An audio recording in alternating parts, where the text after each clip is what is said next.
What up, Scare Squad? Welcome back to Scare Topic. I'm OC. Today we got the 2020 Beirut explosion documentary. Let's run it. What starts out as the best day of Isra Sablani's life soon turns into a nightmare. While posing for her wedding photos in Beirut's Saifi Square, a massive explosion tears the city apart.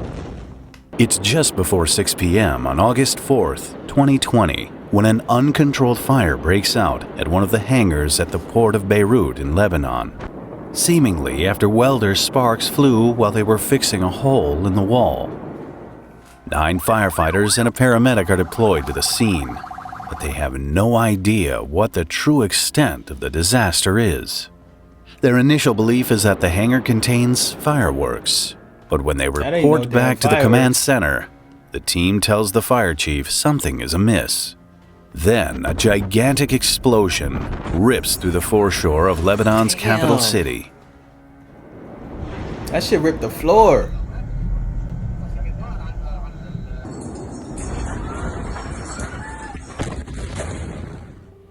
The blast killed 218 people and injured 7,000 more. Hundreds of thousands would be left homeless. Hangar 12 housed much more than just fireworks. It contained over 2,750 tons of highly explosive ammonium nitrate. At about 6:07 p.m., the warehouse fire started sending plumes of smoke and soot billowing from the roof of the building.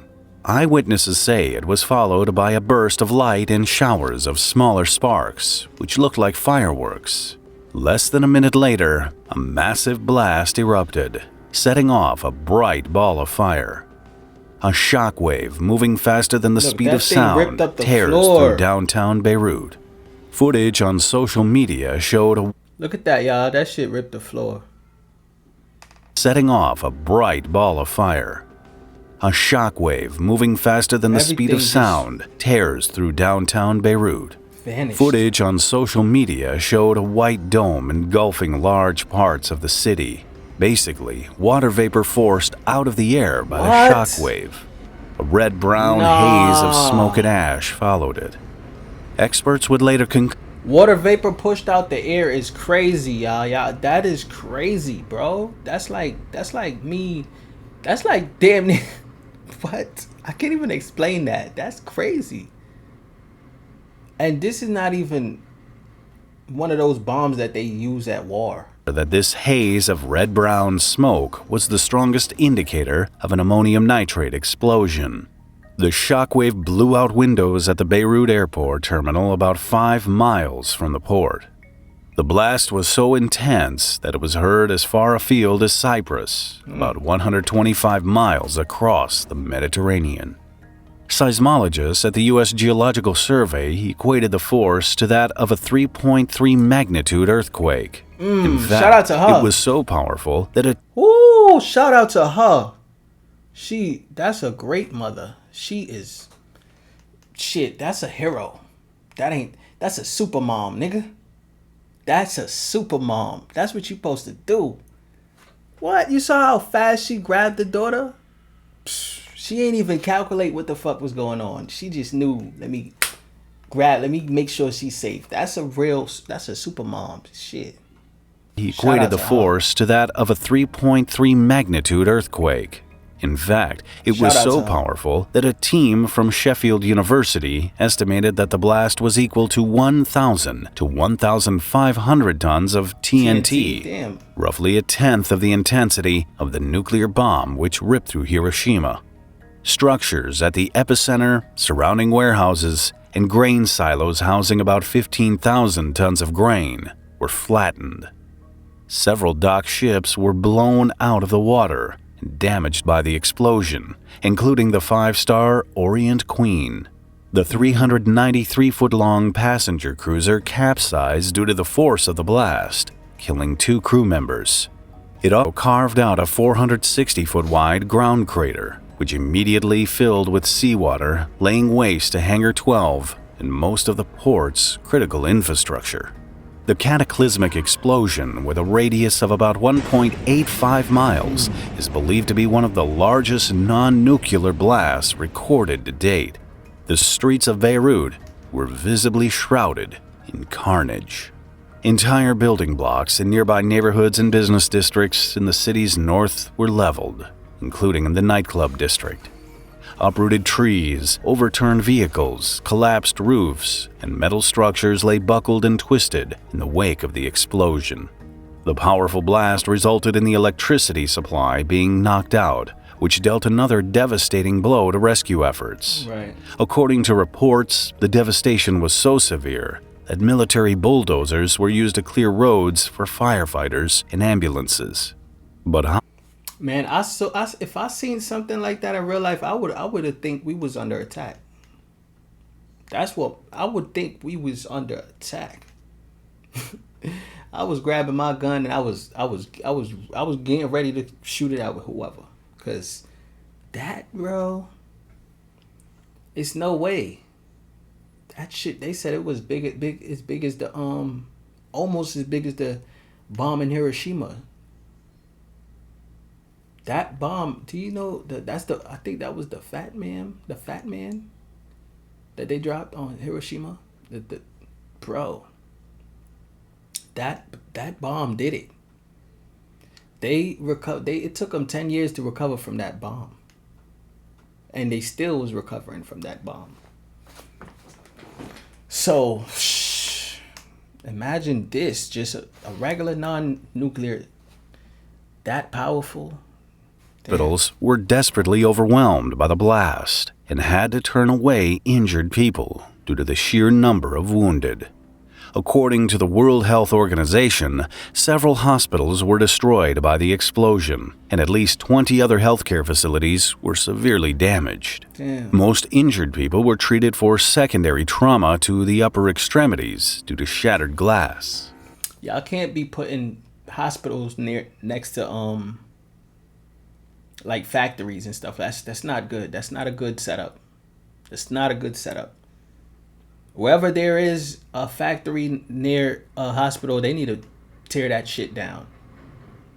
They need to tear that shit down ASAP, because that's not a good setup. Because if that factory blows up, that hospital is gonna get, you know what I'm saying? Anything power plant, anything that got to do with, you know, stuff like that could explode and create like a ripple effect and, you know, affect the hospital. Anything that could do that.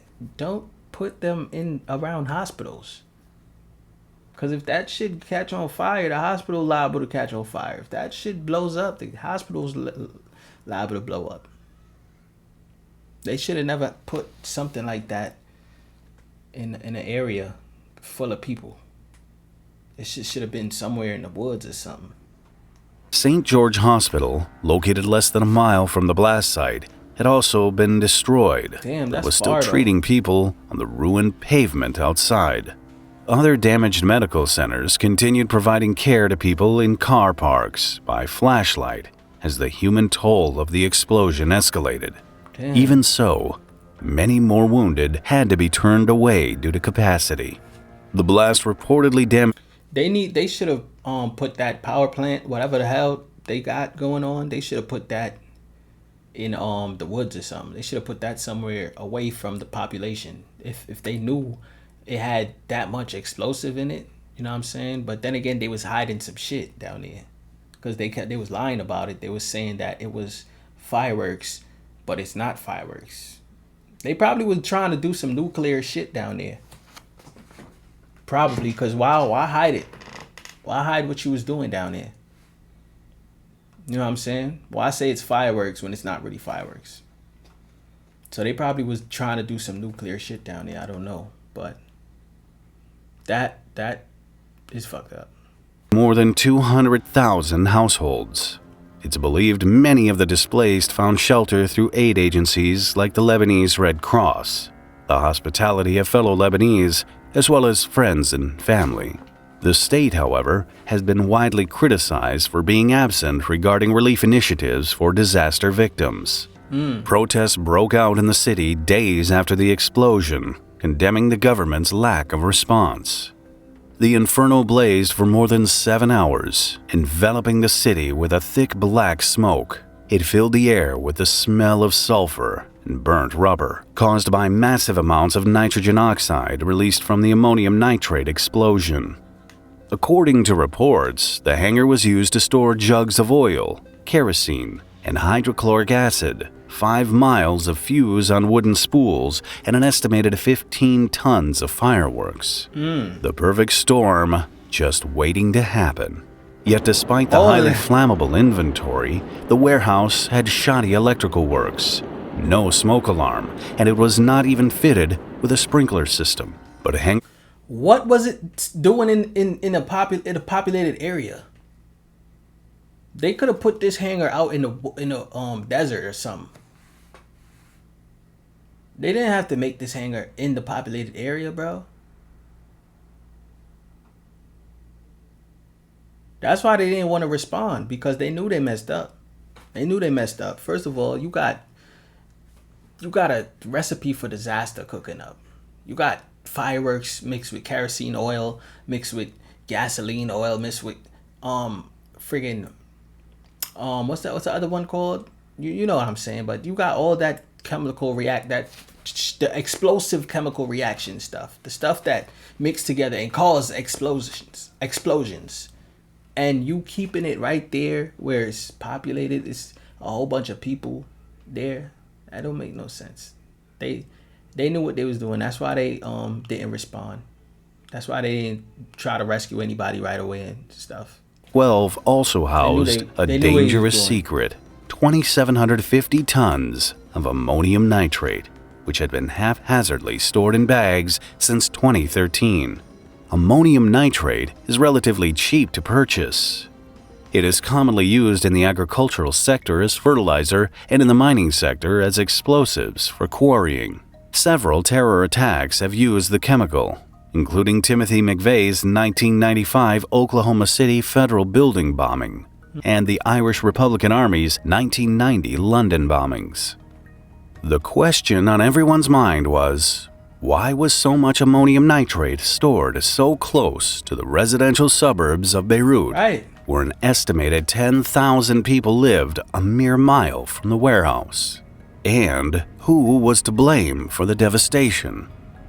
Well, it all started in 2013, when a ship owned by a Russian businessman made its way from Georgia to Mozambique, docking at the Beirut port after more than a month at sea. The Rosas merchant vessel was carrying 2,750 tons of ammonium nitrate on board when it docked in Beirut, reportedly due to technical problems. But the ship would never leave the port again. According to the vessel's former captain, the owner was experiencing financial difficulties and had hoped to pick up some cargo in Lebanon to make some extra money before headed to Mozambique. But the additional load carried too much weight, and the crew refused to take it on. This led to the ship being unseaworthy and impounded for unpaid port duties. The owner abandoned the crew without paying their salaries or the port duties. The vessel and its 4 crew members were forced to remain on board for 11 months because of immigration restrictions. They were eventually released on compassionate grounds in 2014. The explosive cargo was confiscated and transferred to Hangar 12. So they was left on a ship?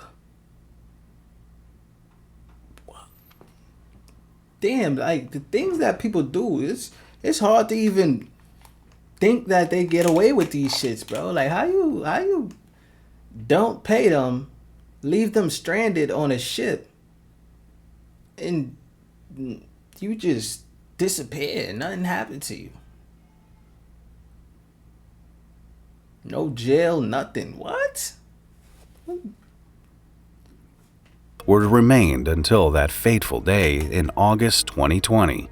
In the more than 6 years that the highly combustible cargo lay dormant and unsecured in Hangar 12, a flurry of emails was sent by concerned port authorities to government officials, but nothing was done. The first batch of emails was sent sometime in 2014 after the ammonium nitrate was first offloaded. The former director of Customs sent the emails to an urgent matters judge, cautioning against the dangers of housing the highly explosive chemical at the port. But he never heard back. According to Al Jazeera News, One of the emails asked the Marine Agency to re-export the cargo immediately due to the dangers of it being housed in unsuitable climatic conditions in the hangar. The letter even suggested authorities sell class action. Class action. That's all I'm gonna say. Class action. Everybody got it. It being housed in unsuitable climatic conditions in the hangar. The letter even suggested authorities sell the chemical load to the Lebanese explosives company. A 2019 report sent to the Lebanese government on the threats posed by the combustible cargo reportedly fell on deaf ears. Officials ignored the port authorities' warnings, even after security risks were exposed due to a hole in the wall of Hangar 12. It's since believed that sparks from welders fixing this hole led to the devastating explosion. While civilians were trying to piece together their lives amid the destruction, which is believed to run in excess of $15 billion, Lebanese authorities arrested more than 20 port and customs officials following the blast. President Michel Aoun promised the nation a full and transparent investigation would take place, but rejected calls for international assistance with the probe. Less than 6 days after the explosion, the government resigned amid violent protests, calling for transparency and accountability for the blast. Judge Fadi Sawan was appointed to lead the investigation. Still, it would prove to be a slow and frustrating task because all members of parliament have immunity from any criminal prosecution by law. Not a single top official has ever been prosecuted successfully for crimes in Lebanon, despite corruption and mismanagement being rife. And that's not right. I don't care if you... This is why I don't... I'd rather live in a third world country, bro. I'd rather live in a place where there's no rules. Where you can come up to me and shit. We can shoot it out if we want. If my place get robbed, I deal with it however I deal with it. If you do something to me, I deal with you however I deal with you. I wish it was like that. Because it's not fair that we gotta live like that. And then people like them get to not live like that. Like, who the fuck? Who are you? You're not God, bro. You're a regular person like me. If you get shot, you might die just like me. So that shit mad unfair. I don't care just because you have this amount of money or, you know what I'm saying, you related to such and such. Bro, you still human, bro. You still... And they should be... I believe that they should be looked at more carefully than us. Like, instead of them being immune to certain... getting immunity to certain shit, they should give certain people immunity to certain shit. Because certain people go through way more shit than they do. You know what I'm saying? We going through their cause and effects.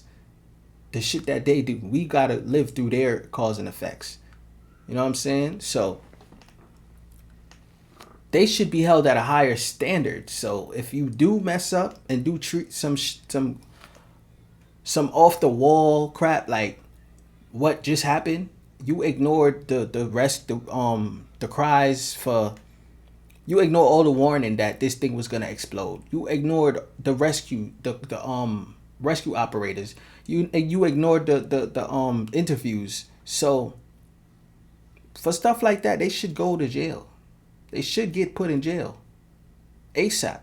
We shouldn't even have. We shouldn't even have to go to court for that, because they are held at a higher standard. They are held at a high ass standard, bro. So your ass should be in jail, because if you do that at that level, imagine what you would do. If, you know what I'm saying? You get what I'm saying? You supposed to be a role model. You're supposed to be somebody that we look up to. You're supposed to be somebody that take care of the place, the country. You know what I'm saying? So shit, nigga, if you mess up and you held that high at a standard, bro, you deserve to go to jail. No questions about it. That shit is not fair at all. I know I was ranting, bro. My fault. My bad. December 2021, Judge Sawan charged the interim Prime Minister, Hassan Diab, and 3 former ministers with negligence over the port explosion. In a nasty turn of events, however, 2 politicians he indicted had him removed from the probe, claiming he was not impartial. Civil society groups have since lobbied for immunity to be lifted so justice can prevail. Right. With no signs that the local investigation will move forward, a civil case was filed in the United States in July 2022 by the Swiss-based organization Accountability Now. They are seeking $250 million in damages for the survivors and hope to uncover new evidence to propel the Lebanese probe forward. Then, in April 2022, Spanish authorities arrested a 43-year-old Portuguese man on the instruction of Interpol and the Lebanese government. Jorge Morera was charged with terrorism and causing the death through the use of explosives. Wait. Whoa.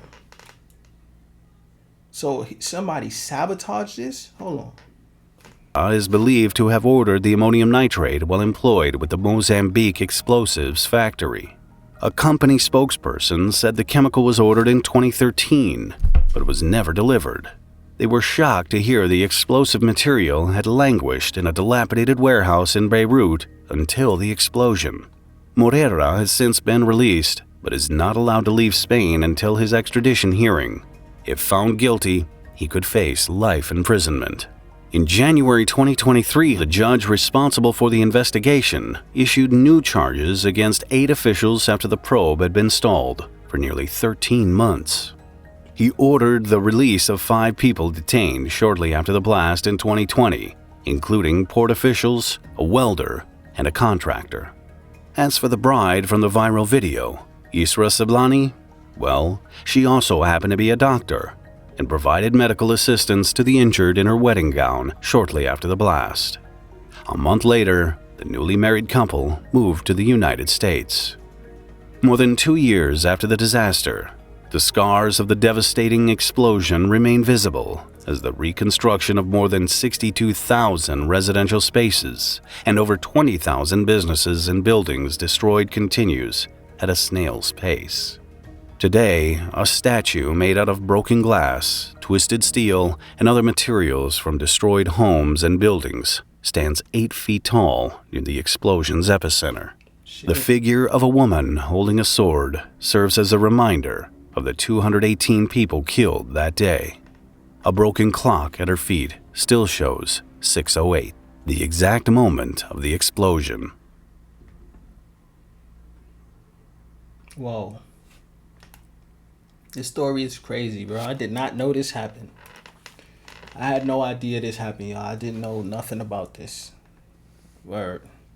But, like I said, these people need to be held at a higher standard. I mean, need to be held accountable for what they do. You know what I'm saying? Because they are the people that we look up to. We expect to. These are the people that we expect to lead us to always keep us safe, you know what I'm saying? To lead us to lead us in the best way they can, you know what I'm saying? Not even to lead us, you know what I'm saying, but to make sure we are okay. They supposed to make sure we good, bro. You feel me? Yeah, I never heard about this story. Never heard of it. The first time I watched this documentary, and it's my first time hearing of this event, which is crazy. And I hope they got the class action lawsuit on them, because that is crazy. To not hold the government accountable for some shit like that is crazy. They try to say that the dude that ordered the nitrate, it's his fault, but I mean, it's not his fault. It's not his fault, because it was his fault, but then after y'all kept getting warnings about this shit being dangerous and y'all ignoring it, it became y'all fault. It became the government fault, because they was told, yo, remove it, it's there. It's dangerous. Public will be destroyed. You know, houses, people's lives will be lost if you don't move it. And they didn't move it. They didn't even reply. So it's the government fault. It's not that dude's fault.